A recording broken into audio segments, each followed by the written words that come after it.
In the sports world, many debate whether college athletes should be paid to play or not. According to the NCAA's own figures, which normally exclude capital cost, the average football school and athletic program ran a 9.44 million operating deficit in the last year.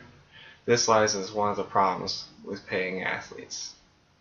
Today, I'm going to discuss why college athletes should not be paid to play. Personally, I believe that there's many obstacles in the way to pay college athletes, and that recruiting would turn to the Wild West, where there would be no rules.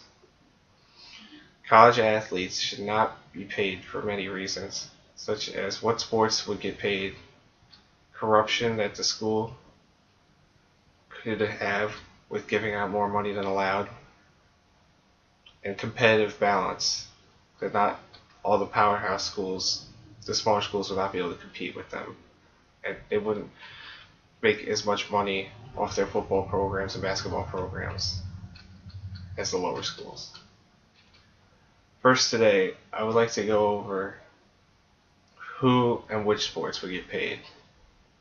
In a PBS interview with an ex-NCAA official, Joe Crowley, who served on key NCAA committees for more than 2 decades, he said, "If they profit their workers, they're not amateurs, and there is further huge problems. It's just a practical problem. There's no way short of huge additional outlays to hire athletes to pay them for what they do. That means that not just the stars of Division 1A, but the third string halfback in football or the 13th bench player in basketball and athletes in Divisions 2 and 3 would have to get paid." Division 3 is a non-scholarship division, the biggest division in the NCAA, and it would come to a surprise to that division and the institutions within it that they were going to pay your players, to whom we wouldn't give or shouldn't give. That's the principle of Division 3 scholarships.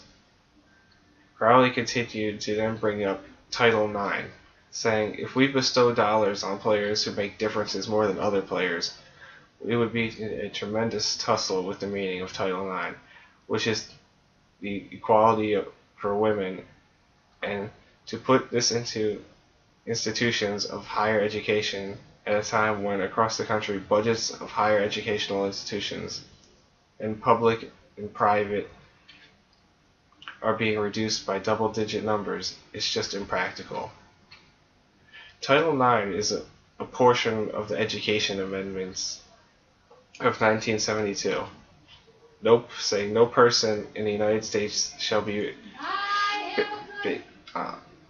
on the basis of sex, but excluded from participation in be denied the benefits of or the subject to discrimination under any educational program or activity receiving federal financial assistance.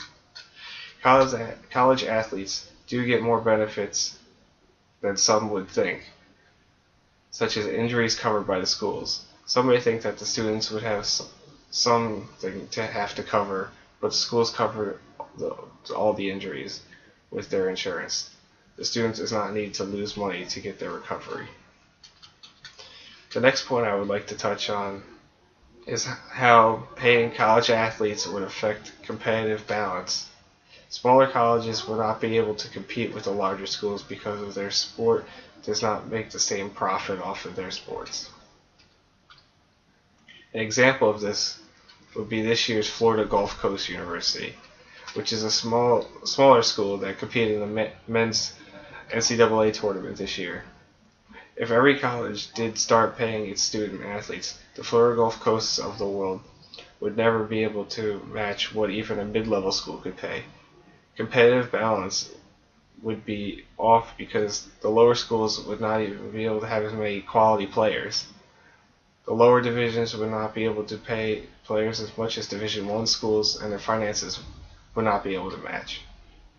Basketball, for example, high-level schools could pay their bench players to have some of have bench players of the quality of some of the lower school starters.